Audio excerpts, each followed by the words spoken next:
ஆமென். வாழ்க்கையில தளர்வு வருவது இயல்புதான். மனிதனுடைய வாழ்க்கையில சோர்வு வருவது இயல்புதான். வரவே வராதுன்னு சொல்ல முடியாது. ஆமென். எவ்வளவு பெரிய விசுவாச வீரர்களா இருந்தாலும் ஆமென் சோர்வின் பாதைகளை கடந்துதான் ஆக வேண்டும். எவ்வளவு பெரிய பரிசுத்தவானா இருந்தாலும், எத்தனை ஆண்டுகள் ஊழியம் செய்தாலும் ஆமென் சில சோர்வுகள், சில தளர்வுகள் நம்முடைய வாழ்க்கையில வருவது இயல்புதான். ஆனாலும் தளர்ந்து போகிற நேரம் நம்முடைய பாதங்கள் எங்கே நிற்கிறது? மனிதனிடத்திற்கு ஓடுகிறோமா, அல்லது உலகத்தின் பக்கம் ஓடுகிறோமா, அல்லது நம்முடைய ஞானத்தை சார்ந்து ஓடுகிறோமா?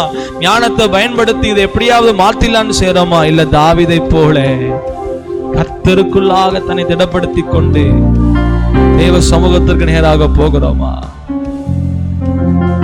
அன்னாள் தளர்ந்து போனா, எனக்கு ஒரு குழந்தை இல்லைன்னு சொல்லி ஒவ்வொரு நாளும் அழுது என்னுடைய சக்காலத்தை